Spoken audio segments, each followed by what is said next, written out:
sekalian. Nama saya Alphonse, Bapak Ibu, saya utusan dari komunitas Roh Kudus Allah. Tetapi sekarang saya sudah tinggal di Serpong, di Villa Melati Mas, dan aktif juga di satu persekutuan doa yang cukup baru, namanya Beatus Sum di sana. Dan di Villa Melati Mas ini PDKK-nya belum ada di paroki, ya maksudnya belum tanda kutip diterima di paroki, tapi kami percaya satu saat kami akan masuk ke sana. Ya, kalau kami doakan. Malam hari ini saya akan kita bersama-sama kita semua untuk merenungkan bersama-sama betapa Allah itu adalah jawaban di dalam hidup kita. Terkadang kita cuma berpikir bahwa firman Tuhan itu hanya sekedar teori, ya. Kita baca firman Tuhan, kita tahu bahwa Tuhan itu baik, tetapi mungkin kita tidak pernah merasakan. Kita tahu bahwa Tuhan itu jawaban, tetapi kita tidak pernah merasakan bahwa Tuhan itu sungguh-sungguh jawaban di dalam kehidupan kita. Malam hari ini kita merenungkan bersama Mazmur 25 pasal 4, ayat 4 sampai 5. Ya, nanti kita akan baca bersama-sama. Nah, Bapak Ibu Saudara sekalian, please next. Bapak Ibu Saudara sekalian, setiap kita itu pasti selalu pernah bertanya kepada Tuhan. Tuhan mau apa dalam hidup aku? Tuhan mau apa dalam hidup saya? Terkadang kita juga ada di dalam satu situasi yang membuat kita selalu bertanya, Tuhan, mana jalan yang saya harus tempuh? Apa yang saya harus lakukan? Seringkali kita akan mengalami hal itu di dalam kehidupan kita, betul ya? Apalagi kalau kita dalam pergumulan.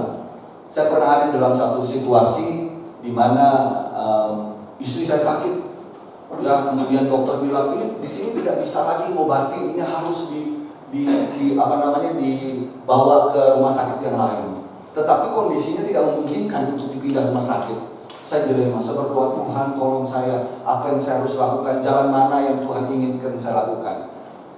Saya berdoa terus, tidak ada jawaban dalam hati saya. Istri saya semakin drop, sedangkan dokter di situ semakin mendesak saya. Ayo Bapak, kalau Bapak terlambat, istri Bapak bisa meninggal misalnya gitu ya. Tetapi waktu itu masa pandemi, ya tidak banyak rumah sakit yang menerima.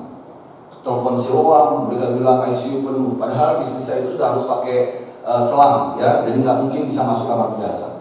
Berdoa. Saya seakan-akan saya tidak bisa menemukan jawaban Tuhan di sana. Sampai akhirnya istri saya meninggal, ya, istri saya meninggal di situ, dan ya timbul bermacam-macam perasaan dalam hati saya.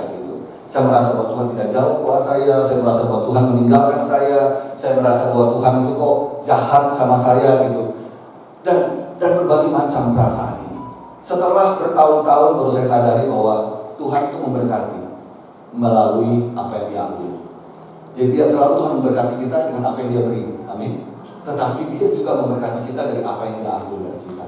Dan saya belajar itu cukup lama, Bapak Ibu, untuk bisa menerima semua itu, bahwa Tuhan tetap baik dalam hidup saya walaupun saya harus kehilangan istri saya yang tercinta. Saya juga yakin Bapak Ibu juga pernah mengalami bagaimana kondisi bergumul, ya, kondisi di mana kita mencari Tuhan luar biasa, tapi seakan-akan Tuhan itu tidak menunjukkan atau tidak menulurkan tangannya. Mungkin di dalam pergumulan ekonomi, ya, saya juga pernah mengalami pergumulan ekonomi. Setiap pagi bangun langsung masalahnya langsung muncul lagi di kepala kita, ya. Rasanya tidur itu hanya sebentar, begitu bangun muncul lagi masalah gitu. Berdoa lagi, Tuhan ini gimana? Uang kuliah anak, kemudian untuk sehari-hari itu terkadang kita harus berjuang. Tetapi saya bersyukur sekali bahwa ternyata banyak cara Tuhan memelihara kita. Dari pengalaman demi pengalaman, asal kita mau setia, Dia itu akan menunjukkan bahwa Dia itu setia, Bapak Ibu.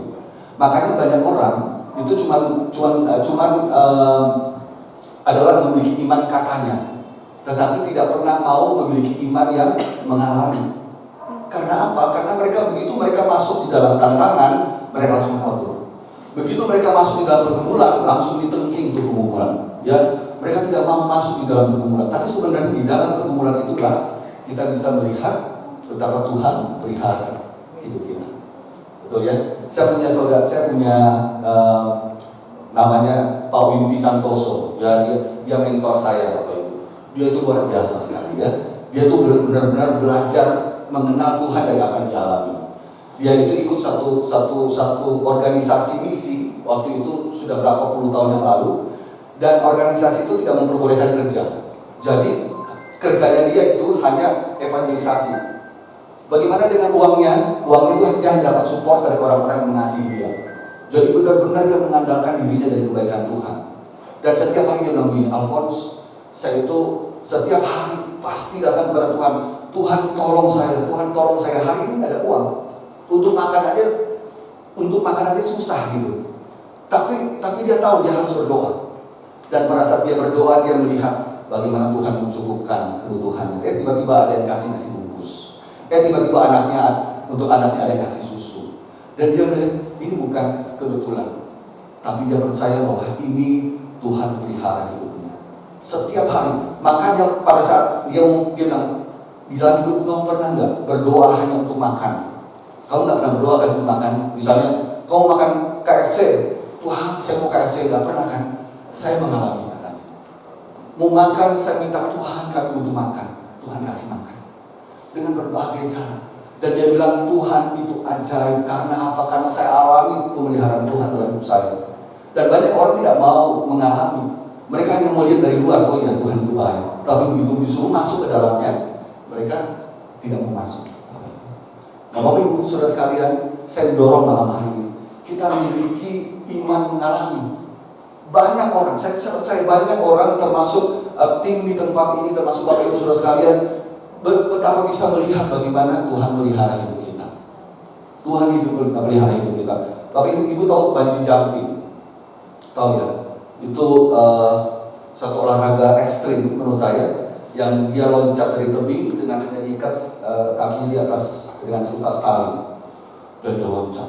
Wih, habis itu, tapi yang saya heran, dia itu kok bisa percaya sama satu tali itu, tapi dia nggak bisa percaya sama Tuhan. Lucu ya? Maksud saya, kamu bisa percaya sama tali itu yang bisa menopang kamu, tapi kamu tidak bisa percaya kepada Tuhan yang alas semesta.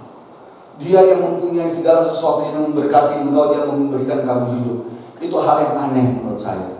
Tetapi saya belajar satu hal, bahwa kita akan bisa mengalami kasih Tuhan pada saat kita melangkah. Pada saat kita mengambil keputusan untuk melangkah, mengikuti Tuhan, mengimani Tuhan setiap hari dalam hidup kita. Bapak Ibu Saudara sekalian,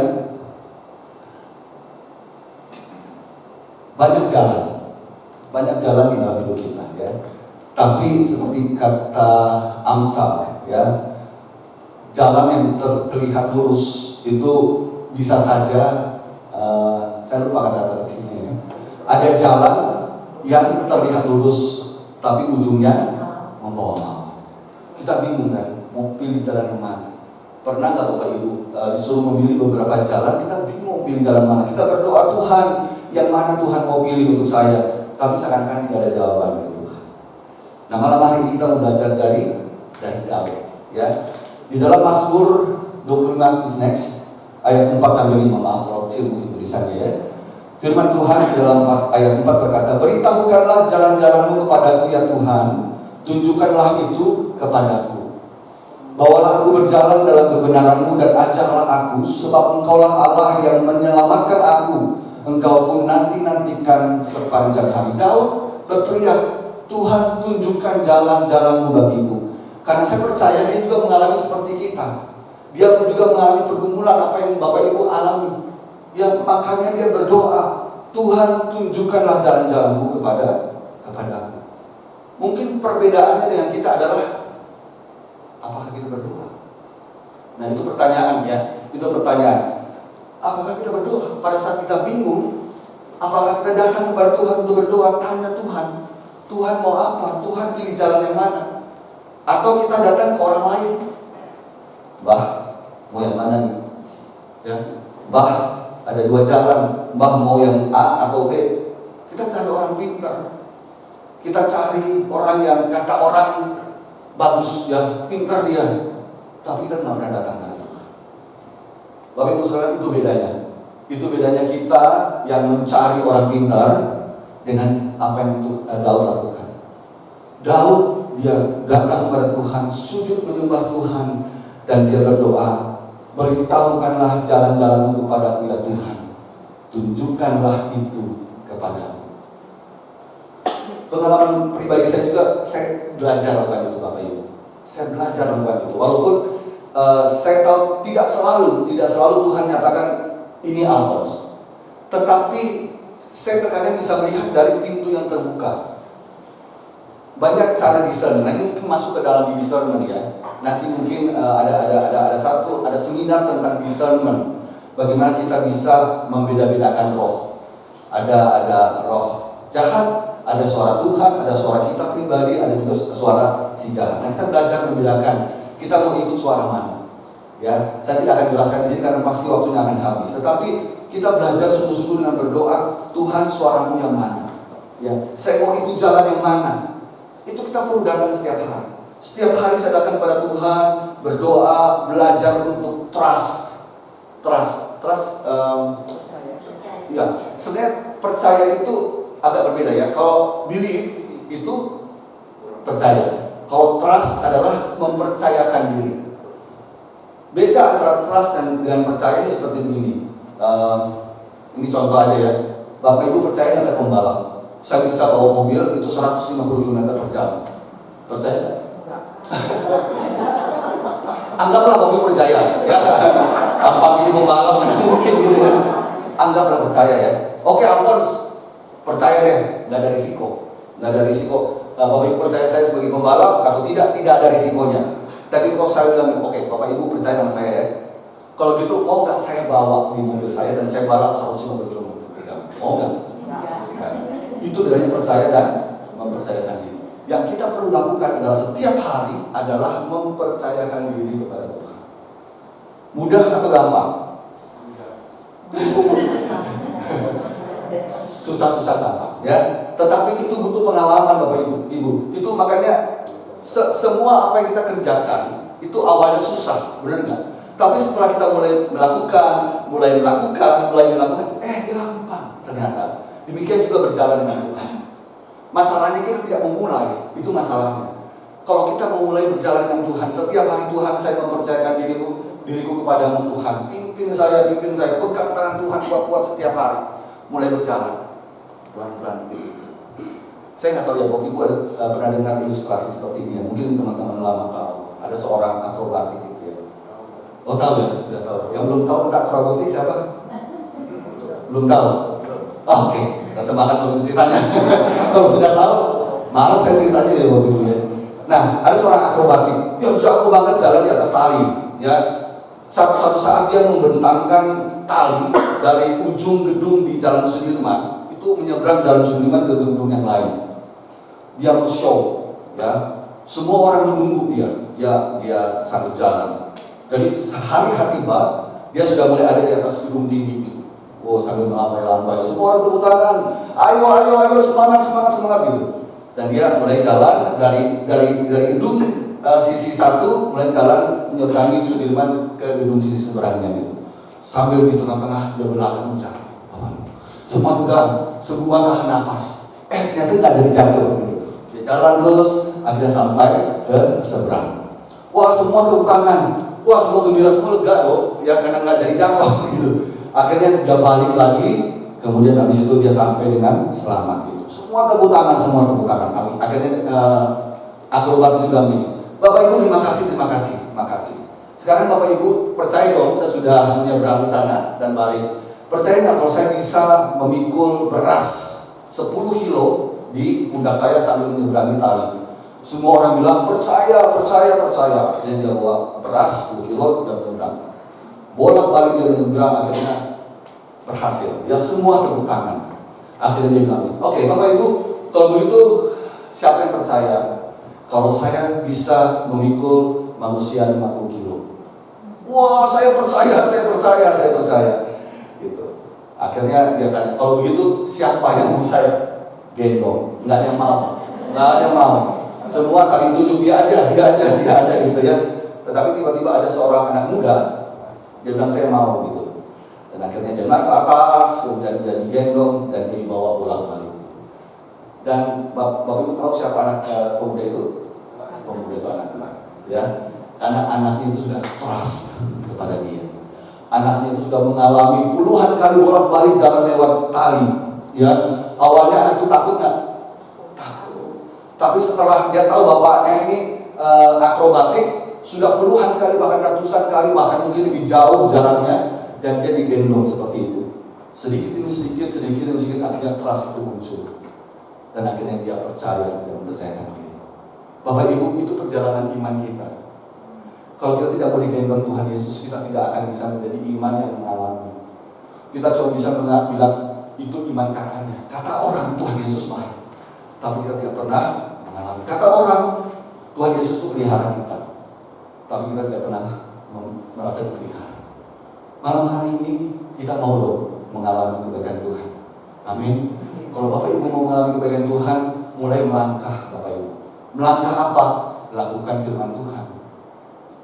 Lakukan firman Tuhan. Apa yang Tuhan tulis, itu kita lakukan. Oke. Saya sampai nanti sampai sana ya. Next. Nah, ternyata doa Daud itu ternyata ada jawabannya di pasal yang sama. Ya. Di pasal 12 sampai 14 bilang begini.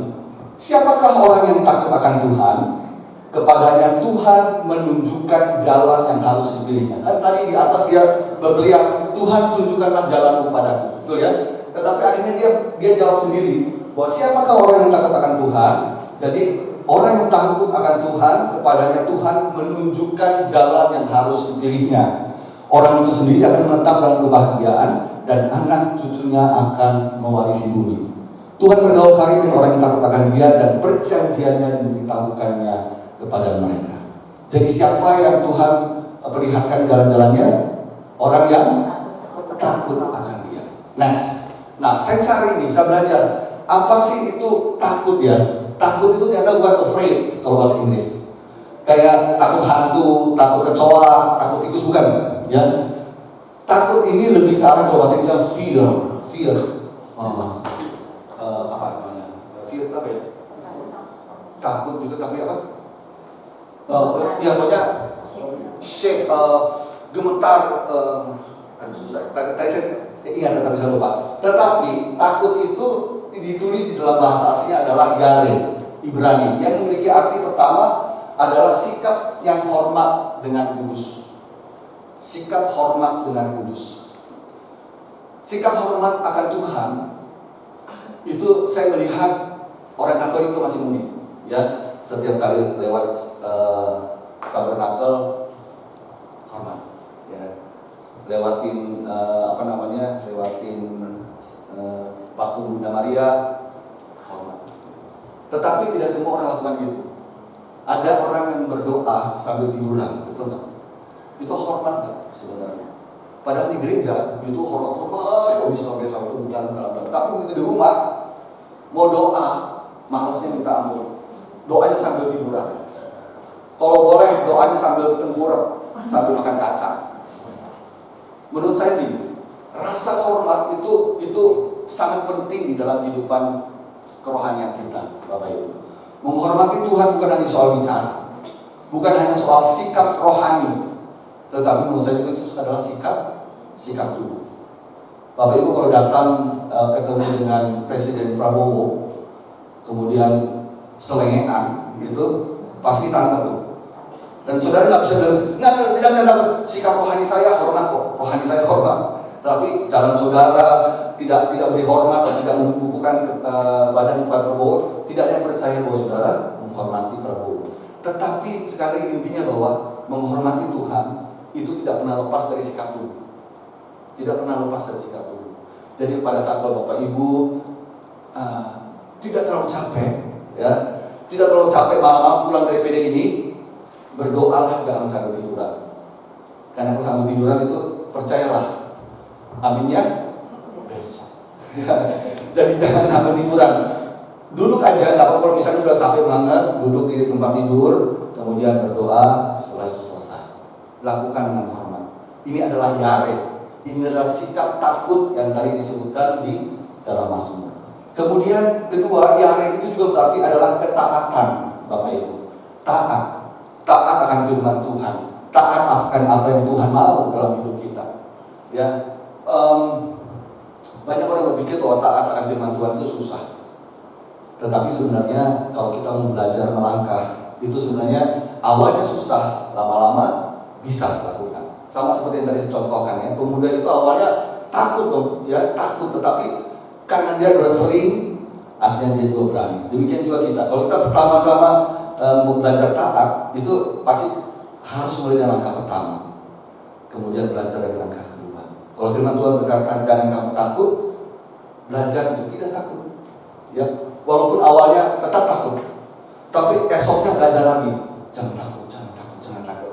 Masih takut juga. Besok belajar lagi. Nah itu namanya belajar. Tuhan tahu kok bahwa kita itu untuk taat sama Dia itu harus belajar. Makanya Tuhan akan lihat ya bagaimana kita belajar untuk taat hanya kepada-Nya. Kemudian ketiga, submission, tunduk. Menundukkan diri, submission, ya submit, taat itu kurang lebih mirip, ya. Nah di dalam penyembahan sikap ini harus ada. Pada saat kita menyembah tadi, sikap ini harus ada. Ya, kalau kita tidak memiliki sikap submission di dalam penyembahan, mungkin saya katakan bahwa kita gagal di dalam menyembah Tuhan. Karena di dalam penyembahan harus ada submission, harus ada taat. Jadi sama seperti Tuhan itu kotak, satu bulat. Pada saat saya menyembah Tuhan, harusnya itu saya berubah pelan-pelan dari bulat menjadi kotak, menjadi serupa dengan Dia. Ya, itu submission, itu susah, itu bergumul, tetapi itu harus kita lakukan. Makanya di dalam penyembahan itu jangan memiliki mental meminta. Penyembahan itu mentalnya adalah memberi. I give you glory, I give you praise, I give you honor, I give you my life. Ya, salah satu kenapa kita tidak bisa mendengar suara Tuhan karena kita tuh mentalnya minta. Jadi tapi nggak di sini ya, salah saya nggak di sini, nggak ada di sini. Kalau jadi penyembahan itu pikirannya minta gitu, Tuhan, tolong saya menyembah Engkau, tolong Tuhan, tolong. Yang ada dalam pikiran Tuhan, tolong. Padahal dia menyembah Tuhan. Nah sebenarnya di dalam penyembahan itu adalah kita berikan semua kepada Tuhan. Dan pada saat kita memberikan segala sesuatu kepada Tuhan, Tuhan akan turun tangan. Sama seperti ini Bapak Ibu. Kalau Bapak Ibu berikan pelukan kepada seorang, orang itu akan balas pelukan. Nah kurang lebih seperti itu. Jadi pada saat kita menyembah Tuhan, maka apa yang kita berikan kepada Dia, apa yang kita serahkan kepada Dia, Dia terima dan Dia akan memberikan kepada kita apa yang kita butuhkan. Nah itu yang harus terjadi dalam penyembahan. Dan saya percaya pada saat kita memberikan everything, semua kepada Tuhan, maka kita akan melihat bagaimana penyembahan kita akan hidup. Bagaimana kita akan merasakan hadirat Tuhan nyata di dalam penyembahan kita. Bagaimana kita tidak perlu suara yang terlalu bagus, tetapi pada saat hati kita memberi, maka Tuhan akan memberkati kita. Next, nah itu tadi ya. Jadi orang yang takut akan Tuhan itu adalah orang yang yare. Yare itu pertama adalah hormat, menghormati Dia. Kemudian kedua, orang yang taat kepada Dia, dan kemudian ketiga adalah orang yang submission. Nah, bagaimana jalan kebenarannya? Jadi bagaimana menemukan jalan kebenaran Tuhan, gitu ya. Nah, ada beberapa hal yang saya coba sharingkan malam hari ini kepada Bapak Ibu. Pertama, Bapak Ibu untuk dapat menemukan jalannya, itu Bapak Ibu perlu mencari dengan segenap hati. Mencari dengan segenap hati itu mencari dengan tanpa ragu. Minta setiap hari. Kalau misalnya Bapak Ibu datang kepada Tuhan, Bapak Ibu minta jalannya, Bapak Ibu ketemu, datang lagi besok minta lagi, datang lagi besok minta lagi. Ya, dengan segenap hati saya percaya Bapak Ibu akan menerima. Tapi dengan berbagai cara ya. Ini banyak orang yang bertanya, bagaimana saya bisa mendengar suara Tuhan? Bagaimana caranya? Saya bilang, Bapak Ibu, cara Bapak Ibu mendengar suara Tuhan itu berbeda-beda. Ya, ada yang bisa dengar secara audible, ada yang tidak bisa, ada yang hanya sense, ada yang contohnya misalnya. Tiba-tiba saat sedang berdoa, tiba-tiba dia merasa happy banget. Entah kenapa, nggak ada alasan untuk dia happy, tetap dia merasa happy. Nah, itu kemungkinan cara Tuhan berkomunikasi dengan kita. Tangkap maksudnya. Atau ada yang vision, ya, ada yang vision, ada yang melihat sesuatu, kemudian dia harus berdoa, Tuhan apa maksud untuk vision yang kau berikan? Gitu. Jadi kita perlu sekali lagi untuk minta dan dengar suara Tuhan. Setiap hari saya datang pagi hari jam 4:30, datang pada Tuhan, Tuhan bicara. Saya di dalam doa saya itu sudah jarang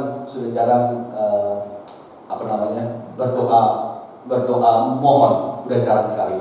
Tetapi saya cuma datang, kemudian diam, baca firman Tuhan, kemudian diam. Lama-lama seakan-akan pikiran saya mengajar saya, hati saya seakan-akan mulai mengajarkan saya gitu. Dan begitu saya tiba-tiba merasakan degupan semangat, tiba-tiba kayak ada antusias, saya tahu bahwa saya mendapatkan sesuatu dari Tuhan gitu. Nah, makanya setiap orang itu berbeda-beda. Tetapi yang paling penting adalah terus belajar minta cari jalan Tuhan. Maka Tuhan akan memberikan jalannya kepada kita. Amin. Amin ya. Yang penting mintalah dan tanyakan segenap hatimu. Matius 7 ayat 7 bilang gini, mintalah maka akan diberikan kepadamu. Carilah maka kamu akan mendapat. Ketuklah maka pintu akan dibukakan bagimu. Firman Tuhan tidak berkata mintalah mungkin akan diberikan kepadamu. Nggak ngomong gitu ya. Atau carilah siapa tahu kamu akan mendapatkan. Enggak. Tetapi firman Tuhan berkata mintalah maka akan diberikan kepadamu. Carilah maka kamu akan mendapat, ketuklah maka pintu akan dibukakan. Yang penting apa? Yang penting kita lakukan dengan segenap hati. Matius 7 ayat 13-14 bilang, masuklah melalui pintu yang sesak itu, karena lebarlah pintu dan luaslah jalan yang menuju kepada kebinasaan, dan banyak orang yang masuk melaluinya. Karena sesaklah pintu dan sempitlah jalan yang menuju kepada kehidupan, dan sedikit orang yang mendapatinya. Ya, terkadang saya pernah baca buku namanya Jalan yang Tidak Mudah. Itu buku doa. Ya, di dalam buku itu selalu dibilang untuk kamu bisa dapat berkomunikasi dengan Tuhan memang jalan tidak mudah. Tetapi kalau kamu setia, kamu akan menemukannya. Intinya seperti itu ya. Jadi Bapak Ibu, kita harus berusaha, kita harus minta dengan segenap hati dan kita akan mendapatkan jawaban dari Tuhan. Kemudian kedua, Yesus sendiri adalah kebenaran. Yesus adalah jalan. Jadi kalau kita mau minta jalan-jalan Tuhan, apa yang harus kita lakukan? Datang kepada Yesus ya. Setiap hari datang kepada Yesus. Yesus, engkaulah jalan, kebenaran dan hidup. Aku butuh jalan daripadamu. Aku perlu Tuhan, kau menunjukkan jalanmu yang benar padaku. Minta kepada Dia. Karena apa? Karena Dia adalah jalan yang Tuhan yang ada pada diri. Dia sendiri adalah jalan. Nah, Bapak Ibu Saudara sekalian, di dalam Matius 10, saya akan coba bacakan ya, Matius 10 ayat 46 sampai 52. Ini bicara soal Matius ya. Matius 10. Sorry.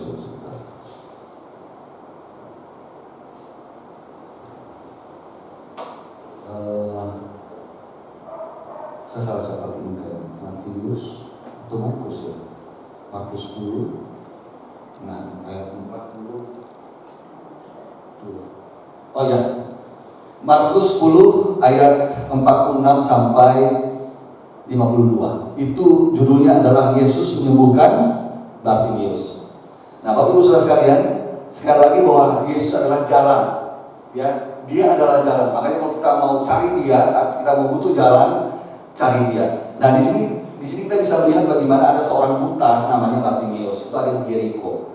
Kemudian ketika dia tahu, orang buta tapi dia tahu bahwa Yesus itu akan lewat, dia itu dicatat begini, dia itu mulai berteriak, ya dia berteriak, Yesus anak Daud kasihanilah aku. Kita tahu semua cerita itu ya. Banyak orang, masalahnya adalah banyak orang tegur dia nih, udah jangan bersuruh-suruh, dia nggak dengar, jangan teriak, karena nggak mungkin dia dengar. Tetapi apa yang dilakukan oleh Bartimeus? Dia berteriak lebih kencang ya. Ya, semakin keras dia berseru, anak Daud kasihanilah aku. Lalu Yesus berhenti dan berkata, panggillah dia. Mereka memanggil orang buta itu dan berkata kepadanya, kuatkanlah hatimu, berdirilah, ia memanggil engkau. Bapak Ibu, kita itu seperti Bartimeus. Ya, pada saat kita butuh jalan dan kita minta jalan itu dari Tuhan, kita itu harus perlu berteriak sama Tuhan, Tuhan kasihanilah kami. Tapi terkadang banyak kondisi membuat kita disuruh diam, sama seperti orang-orang sekitarnya Bartimeus. Udah diam, nggak mungkin dia dengar. Ya, tetapi apa yang harus kita lakukan pada saat kita merasa seperti itu? Kita harus terus berteriak, kita harus terus minta, dan percaya bahwa Tuhan Yesus pasti akan dengar. Dan itu di dalam kisah itu dinyatakan bahwa Yesus berhenti dan kemudian dia memanggil Bartimeus, dan akhirnya apa yang Bartimeus minta itu diberikan kepadanya. Nah, next, Bapak Ibu Saudara sekalian, sekali lagi, bagaimana kita bisa menemukan jalan kebenaran itu? Pertama, berusaha dengan segenap hati, cari dengan segenap hati. Kemudian kedua, datang kepada Yesus. Ya, setiap hari kita perlu datang kepada Yesus. Kemudian yang ketiga, baca firman Tuhan. Ya, firman Tuhan berkata dalam Mazmur 119 pasal 119 ayat 105, firman-Mu itu pelita bagi kakiku dan terang bagi jalanku. Itu ada lagunya ya. Firman-Mu pelita bagi kakiku, terang bagi jalanku. Yang tahu ini kita nyanyi sama-sama. Firman-Mu pelita bagi kakiku, terang bagi jalanku. Waktuku susah, waktuku susah dan hilang jalanku, tetaplah Kau di sisiku, dan takkan ku takut asal Kau di dekatku, besertaku selamanya. Bapak Ibu yang punya Alkitab elektronik ada? Ada ya? Bisa dibuka sebentar, bisa dibuka sebentar. Kalau sudah dibuka ayat apa aja, saya nggak minta dibacakan, tetapi karena pasti sudah tidak ada yang bawa buku Alkitab ya. Ada? Nggak ada ya? Oke, kita bawa, kita buka elektronik Bible kita, sudah. Kemudian kalau sudah angkat, kita nyanyi sama-sama, ya. Bahwa ini adalah firman Tuhan, adalah pelita bagi kakiku. Kita nyanyikan bersama sambil mengangkat ya, mengangkat Bible-nya, bukan handphone ya, tapi Bible-nya nggak di drum gitu ya. Firman-Mu, kita hayati lagunya. Tuhan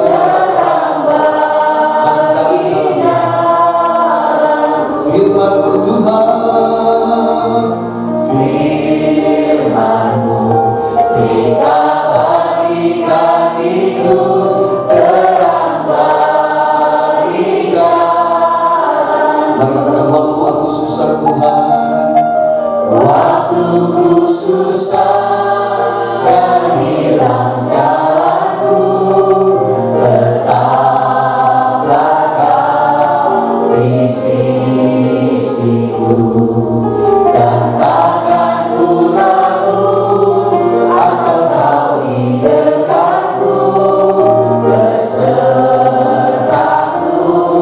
selamanya.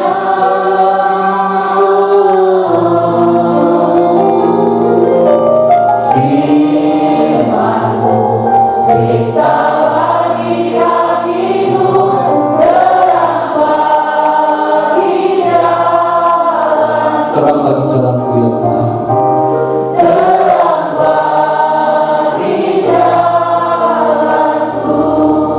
Amin. Firman Tuhan adalah pelita bagi kakiku dan terang bagi jalanku. Saya masih ingat ada cerita dari seorang teman. Dia itu pelayanan ke pedalaman Kalimantan, dan di Kalimantan itu di hutan itu gelap sekali ya. Jadi tapi dia cuma punya senter yang jarak jangkaunya itu tidak panjang, tetapi dia harus ke jalan besar. Waktu itu dia dari satu pondok yang menerima dia untuk pelayanan, dia harus ke jalan besar. Dia tanya bagaimana caranya ke jalan besar, orang itu cuma bilang ikuti jalan. Oke, akhirnya dibekali dengan satu senter. Kemudian begitu dia buka senternya cuma bisa menerangi 2 meter ke depan, cuma bisa menerangi 2 meter. Tetapi apa yang dia lakukan? Dia tetap berjalan, mengikuti jalan terus, dan akhirnya dia sampai di dalam besar. Bapak Ibu Saudara sekalian, di dalam kehidupan kita terkadang itu seperti itu. kita tidak bisa melihat ujungnya. Tetapi apa yang harus kita lakukan adalah ikuti setapak demi setapak apa yang Tuhan katakan. Kalau firman Tuhan berkata, jangan takut, udah lakukan sedikit demi sedikit. Walaupun kita belum melihat ujungnya, Bapak Ibu, tapi percaya bahwa dengan firman Tuhan di dalam hidup kita, kita akan sampai pada ujungnya. Itulah pelita. Jadi pelita itu tidak pernah menerangi sampai sejauh-jauhnya, enggak. Tetapi dibilang pelita bagi kakiku. Karena apa? Karena memang itu jaraknya tidak jauh. Jadi pelita itu, firman itu memang hanya untuk menerangi jalan kita selangkah demi selangkah. Ya, kita ikut kemana Tuhan mau, dan itu yang Dia kehendaki dalam hidup kita. Sampai satu saat kita akan sampai dalam tujuan. Oke, terakhir Bapak Ibu, waktu saya tinggal 5 menit, bersekutu dengan Roh Kudus. Ya, bersekutu dengan Roh Kudus. Saya cepat aja.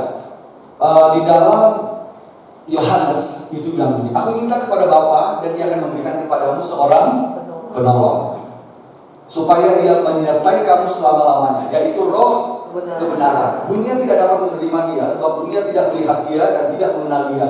Tapi kamu mengenal Dia, sebab Dia menyertai kamu dan akan diam di dalam kamu. Sementara kita akan merayakan Pentakosta, Bapak Ibu. Dan saya cuma ingin begini, kita terkadang Roh Kudus itu menjadi pihak ketiga, orang ketiga. Maksudnya tidak penting dalam hidup kita. Betul? Kapan terakhir kita berdoa minta Roh Kudus? Mungkin jarang. Tetapi percayalah, pada saat Injil itu adalah zamannya Yesus. 3 tahun itu zamannya Yesus. Setelah itu zamannya Roh Kudus. Jadi menurut saya tidak ada salahnya untuk kita berdoa untuk minta Roh Kudus atau berdoa kepada Roh Kudus. Next. Nah, oke. Yohanes 19 ayat 13 bilang begini. Tetapi apabila Ia datang, yaitu Roh kebenaran, Ia akan memimpin kamu ke dalam seluruh kebenaran. Jadi Roh Kudus itulah yang akan pimpin kita, Bapak Ibu. Jadi makanya setiap hari saya bangun, saya berdoa, Roh Kudus pimpin saya di dalam segala kebenaran. Saya punya doa singkat untuk Roh Kudus. Setiap 3 jam sekali saya usahakan baca. Jadi itu devosi saya untuk Roh Kudus, ya.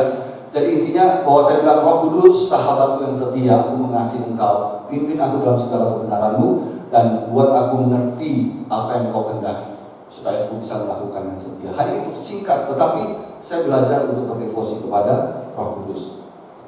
Nah, dan di dalam Yohanes 16 ayat 7 bilang begini, namun benar yang kukatakan ini Yesus yang bilang, ya, sebelum Dia terangkat ke surga.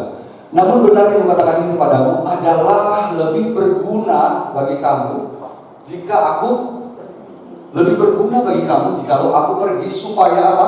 Sebab jika aku tidak pergi, penghibur itu tidak datang. Penghibur itu siapa? Roh Kudus. Tetapi jikalau aku pergi, akan mengutus Dia kepadamu. Yesus sendiri bilang, ya, adalah lebih berguna bagi kamu, kita, kalau Yesus pergi. Supaya apa? Supaya Roh Kudus itu turun. Dalam arti Yesus tahu Roh Kudus itu sangat penting bagi kita. Yesus tahu bahwa kita itu sangat butuh Roh Kudus. Makanya Dia bilang begitu, bahwa akan lebih berguna bagi kamu jika aku pergi. Supaya apa? Supaya Roh Kudus itu dicurahkan ke kamu. Tapi masalahnya kita tuh kadang berdoa untuk Roh Kudus kalau kita mau apa? Mau pelayanan, betul ya? Roh Kudus urapi saya, Roh Kudus urapi. Kita berdoa seperti itu. Padahal sebenarnya Roh Kudus itu tidak hanya, Roh Kudus itu lebih tertarik memimpin kita dalam segala kebenaran. Daripada apa? Daripada Dia show off, memberikan mujizat, kasih lihat mujizat sana sini. Dia tuh lebih senang datang dengan kita, kemudian memimpin kita dalam segala kebenaran. Next. Nah, ini ada satu kalimat yang saya sangat suka, ya. Walaupun ini datang dari pendeta, ya, namanya pendeta Derek Prince, tetapi ini sangat namanya motivasi kita, ya. Bahasa Inggris ini, until you learn to relate to the Holy Spirit as a person, not an impersonal influence, nor a theological abstraction, but as a person, you will not succeed in being truly led by the Holy Spirit. Bahasa Jawanya ini, sampai Anda belajar berhubungan dengan Roh Kudus sebagai pribadi, bukan sebagai pengaruh impersonal, bukan sebagai kuasa, bukan sebagai yang mengurapi atau kesimpulan teologis lainnya, tetapi sebagai pribadi, Anda tidak akan pernah berhasil dipimpin oleh Roh Kudus. Dan yang paling penting adalah kita memiliki relasi pribadi dengan Roh Kudus setiap hari. setiap hari. Makanya ada satu lagu yang diciptakan oleh seorang hamba Tuhan itu, Roh Kudus Sahabat, ya. Karena apa? Karena kita tahu Roh Kudus itu dalam bahasa Ibrani atau bahasa itu artinya itu Roh Kudus itu Parapetos. Parapetos itu artinya apa? Adalah teman seperjalanan, ya. Jadi Bapak Ibu, please berdoa, ya. Berdoa pada saat Pentakosta nanti, minta Roh Kudus itu sebagai teman perjalanan kita. Minta Roh Kudus untuk memimpin kita dalam segala kebenaran. Biar sungguh Dia yang memimpin kita, Dia akan membukakan kita, Dia yang akan memberikan jalan-jalan bagi kita. Dan saya percaya pada saat kita berelasi secara pribadi dengan Roh Kudus, kita akan melihat bagaimana banyak jalan yang Tuhan bukakan di dalam kehidupan kita. Amin.